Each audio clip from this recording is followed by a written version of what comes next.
the top questions I get asked on a consistent basis has to do with how you purchase property in Mexico as a foreigner. Now, I don't care if you call yourself an expatriate, you call yourself an immigrant, you are from a foreign nation, but you have fallen in love with this beautiful country and you want to purchase a home, but you especially want to purchase one, say, close to the coast. Well, you're basically told from the very beginning, you can't do that. You, the person, like say me, Alexander Howell cannot own that asset in his name in Mexico if he is a foreigner. But then how do so many Americans and Canadians and people from the United Kingdom, how do people all over the world own property in that foreign nation? And this is always different compared to other places, but today we're going to figure it out. So Mexico's restricted zone, we're going to talk about what it is, why it's there, and how you can still own a property with a couple extra steps. Let's roll the intro.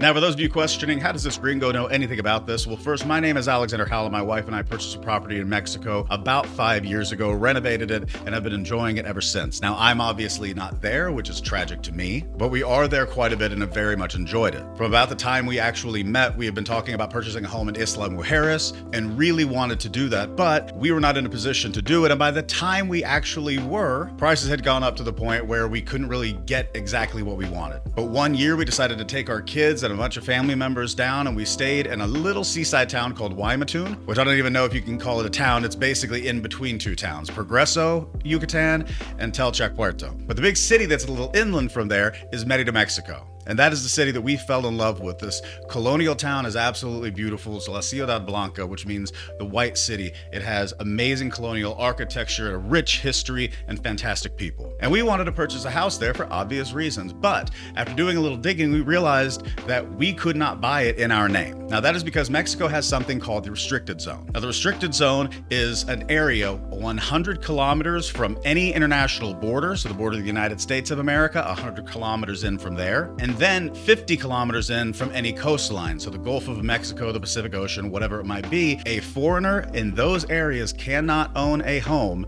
in their own name. Now, why is this? Well, in 1917, when the Mexican Constitution was created following the Mexican Revolution, they actually put Article 27 into that Constitution, which limited foreigners from owning property in Mexico.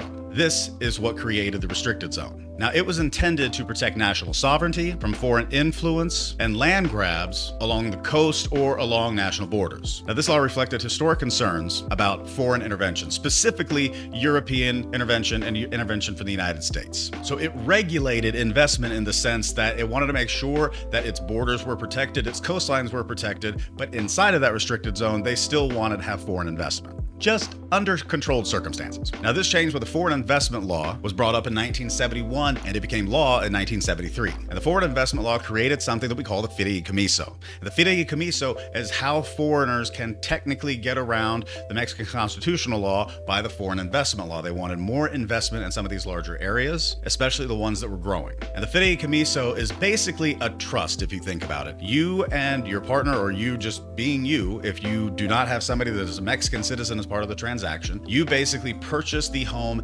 in trust with a bank. So for instance, ours is Banco Monex. Our attorneys created the trust in with Banco Monex. My wife and I purchased it as part of that trust, and that is how we own it. And at this point, it's a little scary to some people because you don't technically own it yourself, you own it in your name, but there are several ways that you can do that pretty much anywhere in the world. Whether it's real estate investment like I used to do, we owned all of our properties in a limited liability corporation. Now, we did have control of it, but the corporation was technically what owned it. You can also do this with an irrevocable or revocable trust. And again, you may have some more control over it, but you still technically own the property. And the same is true with a few different things with a fideicomiso. For all intents and purposes, you are the responsible party for that transaction. All the foreign investment law allows you to do is own that property in that trust. And then for 50 years as that trust is going, you pay all the bills, you can renovate it, you can do all of those things. And then if you sell it, you just sell it and the trust is involved in that and you get your money back. Keep in mind, because I have a lot of people that kind of worry about these things, the point is to allow for foreign investment because that increases tax bases, that increase interest. The idea being that more people coming in can help the overall community because more investment and money that they spend is coming into the city or state or wherever it might be. Now, I'm sure when you heard me say that, your first question was, 50 years sounds great. What happens after? Well, it is fully renewable. You can renew it for another 50 years as soon as your 50-year trust is out. And I do want to note here, you can also own it through a Mexican corporation, but I have not been through that process and know very little about it. But when I looked up the sources, it's also basically for a company like a corporation coming in for investment properties and things of this nature. For the most part, almost everybody is going to use a fideicomiso to own their property. And if you're wondering what happens if you want to Airbnb it or rent it out or rent a room out, whatever it might be, if you're living there full-time, part-time, what happens if you want to do something like that? Well, the truth is you're the person that still is in charge of that asset. The only thing that really is charged is we pay about $500 USD to have the trust, but it pretty much equates to a property tax on your investment or an insurance payment or whatever you might try to equate it to in the United States. Another thing you might have been thinking is, what happens if something happens to me? Can it go to my heirs, or does the trust get it back? Does the bank get it back? And the truth is, no. They don't. It is actually something that you can will to your heirs as well. You have to think of it, just kind of get over the fact that it's a little scary to hear about and understand this is a way to own, but in trust with a bank, and that law was passed by the government of Mexico. And I told you for us, it was about $500 a year for the trust. I believe it was somewhere around $1,500 to set it up. When I looked online, they gave costs between $1,000 and $2,000, which may depend on the size of the house, the cost of the house, whatever it might be. But it was a very minimal cost when it came to everything else that you normally see charged, and was a very easy process. We used Notaria 11. Our agent set everything up, created the documents, we signed them, the trust was created through the bank, we're the beneficiary, all done. Now, all of that being said, I'm just a guy on YouTube that's talking to you through a camera. Absolutely reach out and find resources in Mexico that can explain this to you further. Real estate agents are great, but I personally would try to contact an attorney or a tax law person or even one of the banks to try to walk you through the process, give you some of the things that you're not getting on a short YouTube video now. As I said, Notaria 11 or Notaria 11 was who we went through, and I've referred several people to them to get transactions done with their house, create fideicomisos, and just get general knowledge on the subject. Now, that probably doesn't mean flood the line with them, but that is an excellent resource, and I would absolutely recommend them for closings, for any questions that you might have. They're great people, very knowledgeable, and they made the process very smooth. Now, the last thing that I want to say is, because I know from my comment section at times that sometimes people are yelling through their TV screens or their computer screens at me, because we are in a very interesting time right now. And I know that when you hear somebody that looks like me, that's a gringo from the United States, talking about enjoying Mexico, loving Mexico,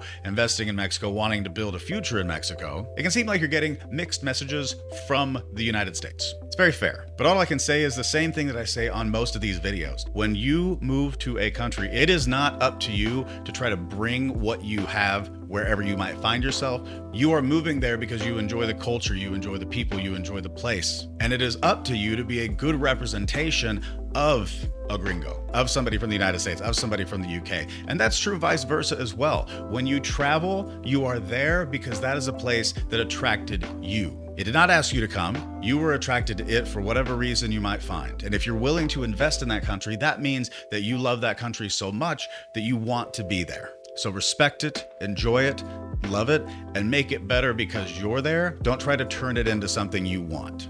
But that is Mexico's restricted zone. It is 100 kilometers from any foreign border and 50 kilometers in from any coastline. And if you guys have any other questions, just hit me up in the comment section down below. I also have all of my social media, my text line, all of that stuff. It is down below in the description. Feel free to contact me any way that you want, ask questions, and if you need direction, please feel free. I'm lucky enough to have built up a great group of individuals that I've referred off to. People have purchased houses from the realtors, had trust set up, had fideicomisos set up through the notaries, had architectural plans drawn up by the architect. And I'm very happy and proud to be able to do that. And if you have any more questions about the fideicomiso, just comment down below. Or if you want to say how awesome your experience has been, do that as well. But I hope you enjoyed this video. Again, my name is Alexander Howell. Please feel free to like and subscribe and hit that notification bell if you want to know anytime one of these videos drops. But as of now, again, thank you very much for watching. And as always, peace.